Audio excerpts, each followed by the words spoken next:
Dear students, welcome to our YouTube channel maths study zone. तो हम लोग class 11th का जो सेकंड चैप्टर है रिलेशन एंड फंक्शन, उसको हम लोग कंटिन्यू कर रहे हैं। तो प्रीवियस पार्ट में जो है, पार्ट 1 में जो है, हमने ऑर्डर्ड पेयर्स, इक्वालिटी ऑफ जो ऑर्डर्ड पेयर्स है, कार्टेशियन प्रोडक्ट है, किस तरह से दो सेट का कार्टेशियन प्रोडक्ट निकालते हैं, उससे बेस्ड कुछ simple question, based standard basic जो क्वेश्चन उसको हम लोग डिस्कस किया था। उसके बाद हमने टॉपिक स्टडी किया था that is about the relation के बारे में। ये रिलेशन क्या है, तो हमने देखा कि रिलेशन जो है क्या है, that is a subset of जो कार्टेशियन प्रोडक्ट होता है दो सेट का, उसके सबसेट को ही रिलेशन बोलते हैं, राइट। और इसको डिनोट करते हैं A, suppose A is related to B, इसको हम लोग ए आर बी डिनोट किया जाता है। उसके बाद हम लोग नंबर ऑफ़ रिलेशन निकालने का एक फॉर्मूला देखा था, दैट इज इक्वल टू 2 के power p into q. P होता है number of elements in set A और बी होता है क्यू होता है number of elements in set B. दोनों का प्रोडक्ट कर देंगे, that will and when it is raise to the power of 2 के पावर जाएगा तो that is shows the number of relation. Now उसके बाद हमने रिलेशन को एरो डायग्राम से रिप्रेजेंट किया था, करेक्ट। नाउ अब जो है हम लोग आज जो है डोमेन, कोडोमेन और रेंज, एक रिलेशन का डोमेन, कोडोमेन और रेंज क्या कहलाता है उसको डिस्कस करेंगे। तो जो स्टूडेंट इस चैनल पे नए हैं वो सब्सक्राइब बटन को सब्सक्राइब कर ले और नोटिफिकेशन बेल को ऑन कर ले, सो दैट कि जो भी वीडियो यहाँ पे अपलोड हो आप लोग को तुरंत मिल जाए। तो let us start about the today's topic, that is domain, codomain and range of relation. अब ये तीन टर्म्स जो है ये इंपॉर्टेंट भी है, not only from the theoretical but also from the question point of view. Question में बहुत ज़्यादा डोमेन और कोडोमेन और रेंज पूछा जाता है क्वेश्चन में, हम लोग आगे इसको डिस्कस करेंगे। लेकिन पहले क्या डेफिनेशन देख लेते हैं। तो क्या the set of all first elements of the ordered pairs in relation R, एक रिलेशन आर में, तो रिलेशन तो क्या होगा, कोई सेट ए से दूसरे सेट बी तक डिफाइंड होगा। तो from set A to set B, set A से सपोज सेट ए से सेट बी तक कोई क्या है रिलेशन डिफाइंड है, तो उसमें क्या होगा कि सेट, उस रिलेशन का जो ऑर्डर्ड पेयर होगा, उसका जो पहला एलिमेंट होगा, जो फर्स्ट एलिमेंट होगा ऑर्डर्ड पेयर का, उसको हम लोग क्या बोलते हैं, डोमेन बोलते हैं। तो वही चीज़ लिखा होता है the set of all first elements of the ordered pairs in relation. एक रिलेशन में जो सभी ऑर्डर्ड पेयर जो होता है उसके फर्स्ट एलिमेंट को हम लोग क्या बोलते हैं, डोमेन बोलते हैं। क्या बोलते हैं, डोमेन। सेट ए से सेट बी तक जो डिफाइन होगा तो उसके फर्स्ट एलिमेंट को क्या बोलेंगे, डोमेन बोलेंगे। जबकि जो सेकेंड एलिमेंट जो होगा ऑर्डर्ड पेयर का, उसको क्या बोलेंगे, रेंज बोलेंगे। जो सेकेंड एलिमेंट होगा ऑर्डर्ड पेयर में उसको रेंज बोलेंगे, और जो होल सेट बी होगा उसको बोलेंगे कोडोमेन। क्लियर। अब इसका क्या मतलब, जैसे सपोज यहाँ पे देख सकते हो, that is a better example. ये है सेट ए है 1 2 3 और यहाँ पे सेट बी है ए कॉमा बी। तो ये जो रिलेशन आर है वो डिफाइंड है कहाँ से, सेट ए से सेट बी तक। एक रिलेशन आर है जो कि डिफाइंड है कहाँ से, सेट ए से सेट बी तक डिफाइंड है। अब सेट रिलेशन में देखें तो ये जो फर्दर जो 1a 2b 3a जो एलिमेंट है इस रिलेशन का, तो ये 1a 2b 3a जो है ये क्या है, ऑर्डर्ड पेयर है ना, ऑर्डर्ड पेयर है। हमने ऑर्डर्ड पेयर को देखा था प्रीवियस पार्ट में। नाउ अब इसमें क्या जो है, इस ऑर्डर्ड पेयर का जो फर्स्ट एलिमेंट है, तो फर्स्ट एलिमेंट कौन है, 1, उसके बाद इस ऑर्डर्ड पेयर का फर्स्ट एलिमेंट 2 और इस ऑर्डर्ड पेयर का 3। तो फर्स्ट एलिमेंट जो 1 2 3 इसको बोलते हैं हम लोग डोमेन। इसको क्या बोलते हैं, डोमेन बोलते हैं, करेक्ट। तो क्या है, किसी भी रिलेशन का जिस भी ऑर्डर्ड पेयर होगा उसके फर्स्ट एलिमेंट को हम लोग डोमेन बोलेंगे। नाउ जो second element that is 2 B और ए, सॉरी 2 नहीं, ए बी ए, तो ए बी फिर से ए, तो ए तो आ ही गया, तो ये रेंज हो जाएगा, ये क्या हो जाएगा, रेंज हो जाएगा, करेक्ट। तो दैट मीन्स रेंज क्या होता है, ऑर्डर्ड पेयर का सेकेंड एलिमेंट होता है। और एक टर्म है कोडोमेन। कोडोमेन क्या होता है कि जो रिलेशन जो डिफाइन है वो किस सेट से कौन सा सेट तक है, तो सेट ए से सेट बी तक डिफाइंड हो, तो सेट बी जो कंप्लीट जो है वो क्या हो जाएगा, कोडोमेन कहलाएगा। पूरा का पूरा क्या कहलाएगा, कोडोमेन। तो ये यहाँ पे ए भी कोडोमेन कहलाएगा। इसका मतलब कि जो रेंज होगा वो कोडोमेन का क्या होगा, सबसेट होगा, ठीक है, ये याद रखना है। जो रेंज होगा वो क्या होगा, कोडोमेन का सबसेट होगा। तो यहाँ पे वही लिखा हुआ, range is the subset of codomain. तो याद रखना है कि जो रिलेशन जो भी होगा डिफाइंड, जो रिलेशन जो रहेगा, तो उसका जो हमारे पास ऑर्डर पेयर होगा इसका फर्स्ट एलिमेंट जो होगा डोमेन कहलाएगा, सेकंड एलिमेंट रेंज कहलाएगा, और जो रिलेशन जो डिफाइंड होगा from set A to set B, तो सेट बी जो सेकंड सेट जो पूरा होता है वो पूरा का पूरा क्या होता है, कोडोमेन कहलाता है, करेक्ट ना। उसके बाद हमारा टर्म आता है इन्वर्स ऑफ ए रिलेशन। कोई भी रिलेशन दिया हुआ है उसका हम लोग इन्वर्स कैसे निकालते हैं, सिंपल है। इसको बोलते क्या है उसको देख लेते हैं। तो let A and B two sets, A और बी क्या दो सेट दिया हुआ है। Let R be a relation from set A to set B, R क्या एक रिलेशन है सेट ए से सेट बी की तरफ, क्या है एक रिलेशन है R. Then the inverse of R, R का जो इन्वर्स है उसको हम लोग कैसे नोट करते हैं, तो इस तरह से आर, और सपोज इसको हम लोग एक्सपोनेंट में जो लिखते हैं आर रेज़ टू द -1, तो इस तरह से इन्वर्स पढ़ते हैं। तो इसके यहाँ पे नहीं पढ़ना है कि आर के पावर -1, इसको यहाँ पे हम लोग आर इन्वर्स पढ़ते हैं, ठीक है, आर इन्वर्स। तो यहाँ पे क्या है इन्वर्स रिलेशन को हम लोग आर इन्वर्स इस तरह से नोट किया जाता है। Is a relation from B to A, तो जैसे कि सपोज कोई रिलेशन आर जो है, अगर इनिशियली ये डिफाइंड रिलेशन जो है सेट ए से सेट बी तक डिफाइंड है, ठीक है, तो इसका जो इन्वर्स होगा आर इन्वर्स वो डिफाइन किस कहाँ से कहाँ तक होगा, तो बी से ए की तरफ होगा, ठीक है। ये जो है कोर डोमेन जो है बन जाएगा डोमेन, और ये जो है बन जाएगा जो डोमेन होगा वो कोर डोमेन बन जाएगा। तो यही इंटरचेंज होता है, ये रिवर्स हो जाएगा, ठीक है। तो वही चीज़ है कि हम लोग inverse of R, inverse of relation R जो होता है उसको डिनोट करते हैं आर के पावर -1। इस तरह से आर के पावर -1 लिखा जाता है, बट इसको पढ़ा नहीं जाता है, पढ़ा तो जाता है इसको आर इन्वर्स, ठीक है। तो that is a relation from B to A and is defined by R inverse as B comma A, और ए कॉमा बी जो है that belongs to real numbers, या you can say not real numbers here, that is a relation. यहाँ पे क्या है relation से belong करता है। तो सीधी सी बात ये है कि इन्वर्स का मतलब रहेगा तो ऑर्डर्ड पेयर्ड का जो भी एलिमेंट होगा वो आपस में इंटरचेंज कर जाएगा, मतलब फर्स्ट एलिमेंट जो है वो सेकंड में चला जाएगा और सेकंड एलिमेंट फर्स्ट एलिमेंट में चला प्लेस पे आ जाएगा। तो इस तरह से इन्वर्स रिलेशन हम लोग लिख देते हैं।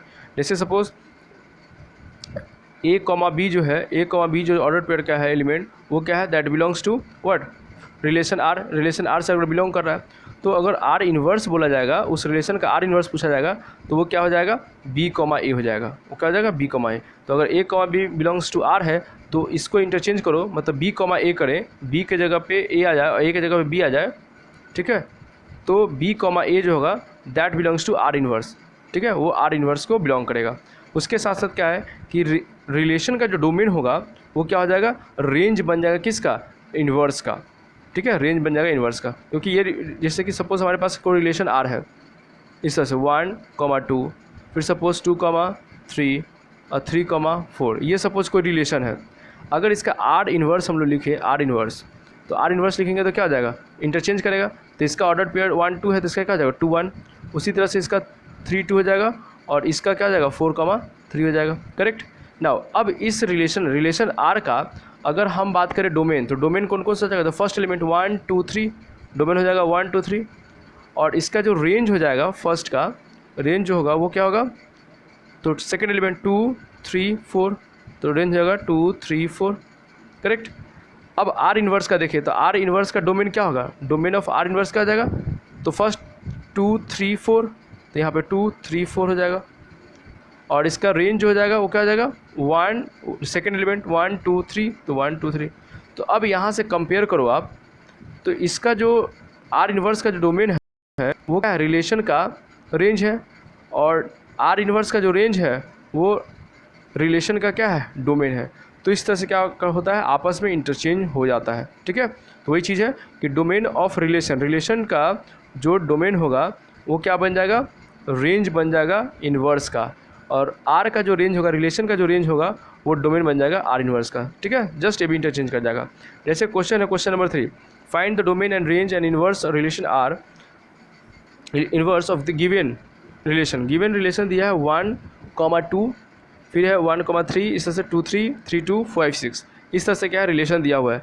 तो पहली बात तो रिलेशन का हम लोग डोमेन निकालते हैं, तो डोमेन क्या आ जाएगा डोमेन ऑफ आर रिलेशन का डोमेन, तो फर्स्ट एलिमेंट तो 1 1 मतलब 1 1 मतलब 1, फिर 2 3 5, तो 1 2 3 5 हो गया डोमेन।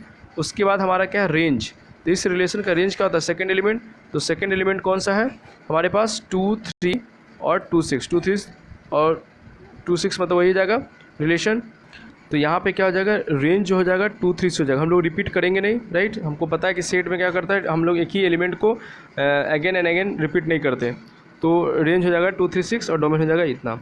अब हमें क्या निकालना है इन्वर्स रिलेशन भी निकालना है।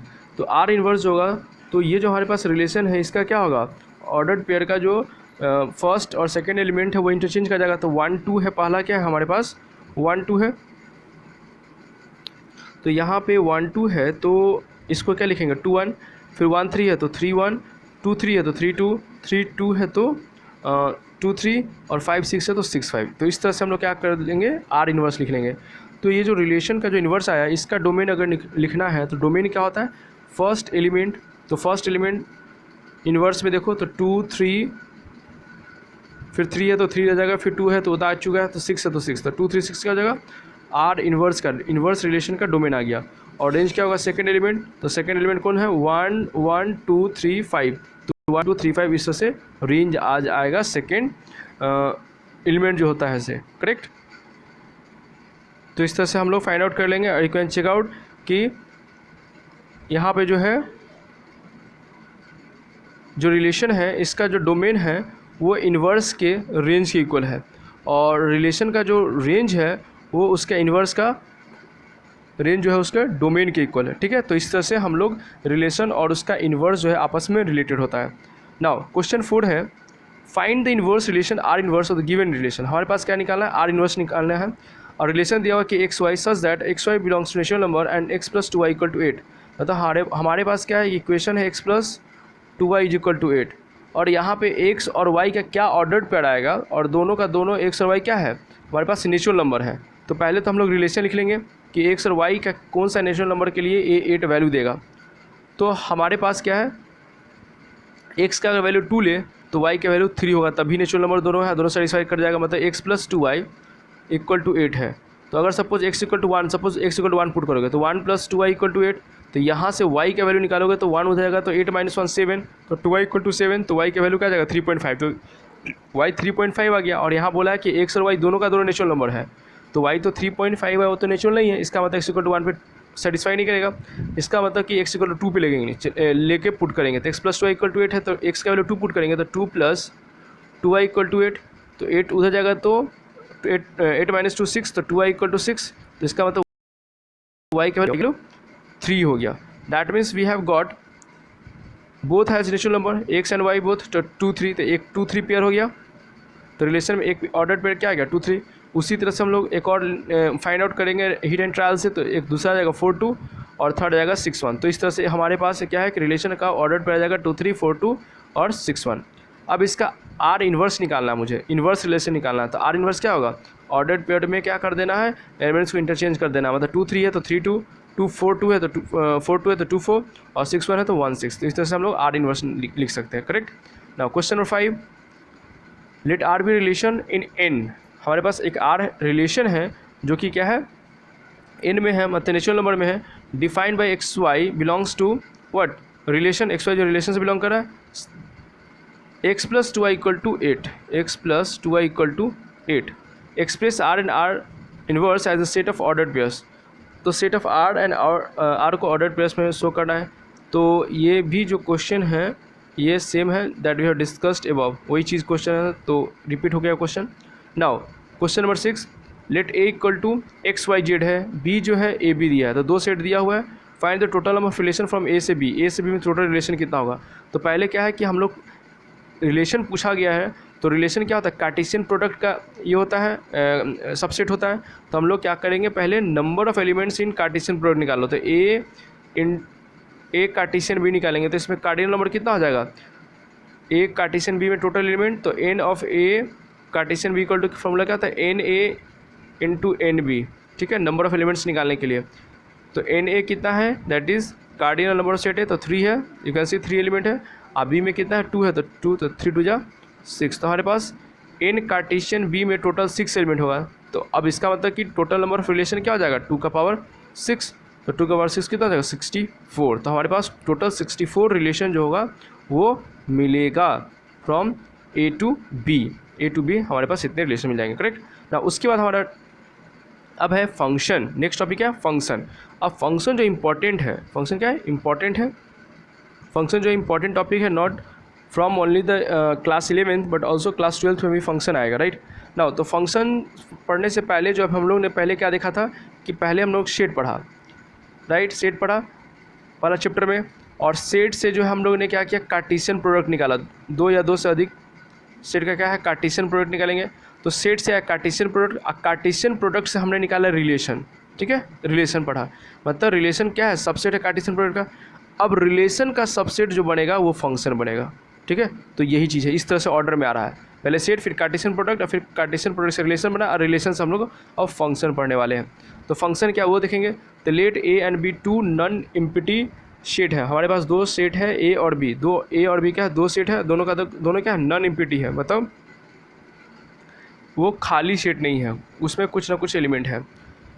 फिर क्या है, रिलेशन एफ, कोई रिलेशन एफ है फ्रॉम ए से बी तक, ए टू बी है, तो इस तरह से शो किया गया है ए टू बी, ए से बी तक कोई रिलेशन है, that is a subset of A Cartesian B.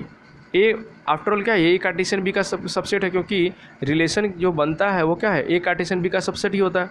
तो ए कार्टेशियन बी के सबसेट वाले जो रिलेशन है उसको हम लोग फंक्शन बोलेंगे if every element in set A, set A में जो हर एलिमेंट जो होगा that is associated to some unique elements in set B.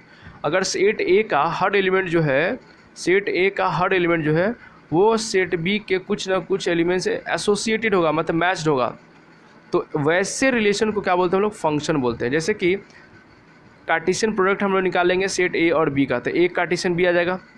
अब एक कार्टेशियन बी का सबसेट कोई होगा तो रिलेशन बनेगा, तो दैट मीन्स वैसा रिलेशन वो कोई पार्टिकुलर रिलेशन का बात किया जा रहा है जो कि डिफाइंड होगा ए से बी की तरफ, और साथ साथ ए का जो हर एलिमेंट होगा that should be associated to some unique elements in set B, मतलब ए का हर एलिमेंट वो क्या होगा, मैप्ड होगा बी के एलिमेंट से, ठीक है। तो हर एलिमेंट होगा, तो ये ध्यान में रखना है।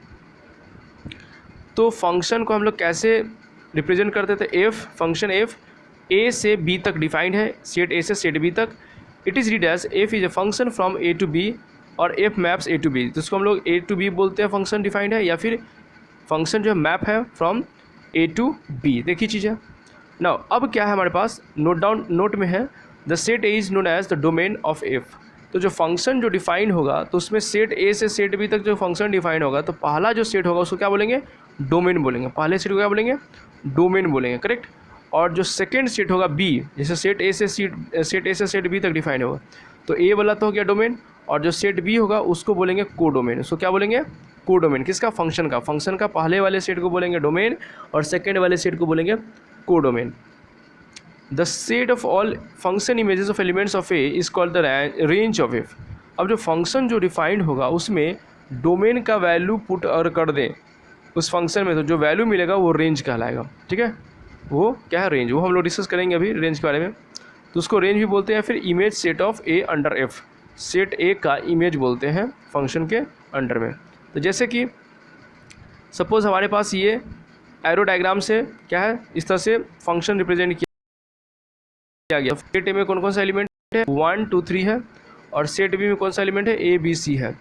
अब यहाँ पे देखो सेट ए में टोटल कितने एलिमेंट्स है, 3 एलिमेंट्स है। तो ये देखो सभी का सभी मैप्ड है, ए 1 से ए तक मैप्ड है, 2 से बी मैप है, और 3 से फिर बी मैप्ड है। तो यहाँ पे क्या फंक्शन तभी डिफाइंड होगा जब सेट ए से अगर सेट बी तक, तो फंक्शन डिफाइंड होना ही है। लेकिन साथ साथ क्राइटेरिया क्या है कि सेट ए का जो हर एलिमेंट है उस सेट ए का हर एलिमेंट जो मैप्ड होगा to some elements in set B के कुछ एलिमेंट से मैप होना चाहिए। लेकिन सेट ए का हर एलिमेंट मैप्ड होगा, जैसे कि देखो इसमें 3 एलिमेंट है 1 2 3, तो इसका 1 भी मैप्ड है, 2 भी मैप्ड है, 3 भी मैप्ड है। तो इसमें ऐसा कोई सेट नहीं है, ऐसा कोई एलिमेंट नहीं है जो कि वो मैप्ड ना हो, सेट ए का हर एलिमेंट मैप्ड है। लेकिन सेट बी में देखो, तो सेट बी में देखा जाए तो ए जो है वो 1 का मैप्ड से आया है, बी जो है वो 2 का मैप्ड है, फिर बी जो है 3 का भी मैप्ड, लेकिन सी तो खाली रह गया। तो ये चलेगा कि सी जो है किसी एलिमेंट से मैप्ड ना हो, तो ये चलेगा, सेट बी में चल सकता है क्योंकि ये को डोमेन है। लेकिन डोमेन वाला जो होगा एलिमेंट, वो हर एलिमेंट मैप्ड होना चाहिए। अगर यहाँ पे सपोज यहाँ पे 4 होता, 1 2 3 4, अब 4 मैप नहीं होता तो फिर फंक्शन नहीं कहलाता, ठीक है। तो फंक्शन होने के लिए क्या चाहिए कि डोमेन का हर एलिमेंट मैप्ड होना चाहिए, चाहे वो हो सकता है कि वो सेट बी के एक ही एलिमेंट से सब मैप्ड हो, हर एलिमेंट 1 भी ए से हो, 2 भी ए से हो, 3 ए से हो, 4 भी ए से हो, अब बाकी सब खाली रह जाए, कोई फ़र्क नहीं पड़ता। लेकिन इसका हर एलिमेंट मैप्ड होना चाहिए, ये याद रखना है, करेक्ट। तो इसी को हम लोग क्या बोलते हैं, फंक्शन। तो यहाँ पे इस फंक्शन जो डिफाइंड है इसका डोमेन क्या कहलाएगा, इस फंक्शन का डोमेन, तो हर पहला सेट क्या कहलाता है, डोमेन कहलाता है। डोमेन ऑफ एफ क्या हो जाएगा, 1 2 3, और जो सेकंड सेट कहलाता है वो को डोमेन कहलाता है, इसीलिए को डोमेन ऑफ एफ क्या हो जाएगा, ए बी सी को डोमेन कहलाएगा। और रेंज क्या होगा, तो देखो 1 किससे मैप्ड है, ए से, 2 किससे मैप्ड है, बी से, 3 किससे मैप्ड है, बी से। तो इसका ए सेट ए का जो एलिमेंट जिससे मैप्ड है वो ही रेंज कहलाएगा। तो यहाँ जो मैप्ड ए और बी से आया है इसीलिए इसका रेंज क्या हो जाएगा, ए और बी हो जाएगा। ठीक है, और रेंज क्या होता है, वन है, तो वन का क्वेश्चन ये पूछा जाएगा कि वन का इमेज क्या है, तो वन का इमेज क्या है ए, टू का इमेज क्या है बी, थ्री का इमेज क्या है सी, थ्री का इमेज क्या है सी नहीं, थ्री का इमेज, थ्री तो बी से मैप्ड है ना, सो थ्री का भी इमेज बी हो जाएगा। ठीक है, तो हम लोग ए को बोलते हैं ए का इमेज है, वन का इमेज ए है, या फिर हम लोग ये भी बोलते हैं कि ए जो है प्री इमेज है एक वन का, बी जो है प्री इमेज है बी का, तो एक ही चीज़ है, वन का इमेज ए बोलो चाहे A is the pre image of one, एक ही चीज़ है। करेक्ट ना, हम लोग कुछ क्वेश्चन कर लेते हैं इस पर। तो क्वेश्चन पहला क्या है, लेट ए कोई इस तरह से सेट है -2 -1 0 1 2, ए फंक्शन डिफाइन है ए से जेड तक, मतलब सेट ए से लेके जेड बताए क्या इंटीजर सेट, तो सेट ए से इंटीजर सेट तक डिफाइंड है कोई function, given by f x equal to x square minus 2x minus 3, ये कोई फंक्शन दिया हुआ है। तो find range of f, function का रेंज निकालना है। तो फंक्शन का रेंज कैसे निकलता था, जो डोमेन डिफाइंड है वो डोमेन का वैल्यू पुट करो फंक्शन में, डोमेन का वैल्यू पुट करो फंक्शन में, और जो वैल्यू आएगा वही रेंज होगा। तो हम क्या करें इसमें, डोमेन में कौन कौन था, -2 -1 0 1 2, तो सब वैल्यू पुट करेंगे, तो एफ एक्स इतना था, एफ ऑफ -2 पुट करेंगे, तो -2 पुट करोगे इसमें, तो ये वैल्यू आ जाएगा 5, तो एक ये इमेज हो गया, रेंज हो गया। एक और -1 पुट करेंगे इसमें डोमेन में से, तो एफ ऑफ -1 वैल्यू आ जाएगा 0, वो हम स्किप कर रहे हैं कैलकुलेशन को, ये 0 आएगा। उसी तरह से एफ ऑफ 0 पुट करेंगे तो -3 आएगा, फिर एफ ऑफ 1 पुट करेंगे तो -4 आएगा, एफ ऑफ 2 पुट करेंगे तो -3 आएगा। तो यहाँ पे डोमेन में से वैल्यू पुट करने के बाद हमारे पास जो वैल्यू है 5 0 -3 -4 -3, तो ये जो वैल्यू आएगा ये क्या कहलाएगा, यही रेंज है फंक्शन का। ये क्या है, रेंज है किसका, फंक्शन का रेंज हो गया। उसके बाद हमें बोला गया है डोमेन, तो डोमेन तो यही हो जाएगा, पहला जो सेट होता है फंक्शन जो डिफाइंड होगा वो सेट ए से सेट जेड तक है, तो सेट ए पहला जो सेट है वही डोमेन कहलाएगा। तो डोमेन सीधा सीधा ये हो जाएगा, वही ए जो है। और को डोमेन का होता है सेकंड सेट होता है जो कि इंटीजर, तो यहाँ पे को डोमेन का जाएगा इंटीजर हो जाएगा। उसके बाद बोला गया प्री इमेज ऑफ -3 का प्री इमेज, तो प्री इमेज का मतलब क्या है कि डोमेन में से कोई ऐसा वैल्यू पुट करेंगे हम लोग फंक्शन में सच दैट उसका वैल्यू कितना आ जाएगा -3। तो हमें प्री इमेज पूछा गया कि -3 जो आएगा वैल्यू फंक्शन में पुट करने के बाद वो एक्स का किस वैल्यू के लिए होगा। तो हम लोग क्या करेंगे, इसी को ये जो फंक्शन है इसको इसके बराबर कर देंगे, तो x square -2x -3 equal to -3 के बराबर कर दो, क्योंकि ये प्री इमेज बोला है। अब यहाँ से -3 से -3 कैंसिल हो जाएगा, तो इसका मतलब x square -2x equal to 0, x common लोगे तो x into x -2 equal to 0। अब यहाँ पे देख सकते हो कि दोनों एक्सप्रेशन का जो प्रोडक्ट है किसका बराबर, 0 के बराबर, इसका मतलब दोनों को इंडिविजुअली बराबर करो तो x इक्वल टू 0 और दूसरा x -2 इक्वल टू 0। तो यहाँ पे देखो x इक्वल टू 0 आया, एक 2 आया, तो 0 और 2 है, इसमें 0 है और 2 भी है। इसका मतलब कि हम लोग इसमें पुट करेंगे 0 और 2 इसमें, तो हमें कितना आएगा, -3 आ जाएगा, -3 आ जाएगा। तो इसीलिए -3 किसका प्री इमेज है, तो 0 और 2 का है, 0 और 2 का, और 0 2 बिलोंग कर रहा है सेट ए से, इसका मतलब करेक्ट है। और यहाँ पे देख भी सकते हो कि एफ ऑफ 0 कहाँ है, एफ ऑफ 0 देखो -3 है, और एफ ऑफ 2 भी देखो -3 है, तो इसका मतलब करेक्ट है। ठीक है, तो इस तरह से हम लोग निकालते हैं। तो नेक्स्ट जो हमारा टॉपिक है इक्वल फंक्शन है, रियल वैल्यू फंक्शन है, मतलब हम लोग टाइप्स ऑफ फंक्शन पढ़ेंगे। ठीक है, तो आज के लिए हम लोग इतना ही रखते हैं। आप लोग करना क्या, पार्ट 1 और पार्ट 2 अच्छी तरह से उसको रिवाइज कर लेना है, देन हम लोग जो है टाइप्स ऑफ फंक्शन में मूव करेंगे। So everyone, thank you for watching the video.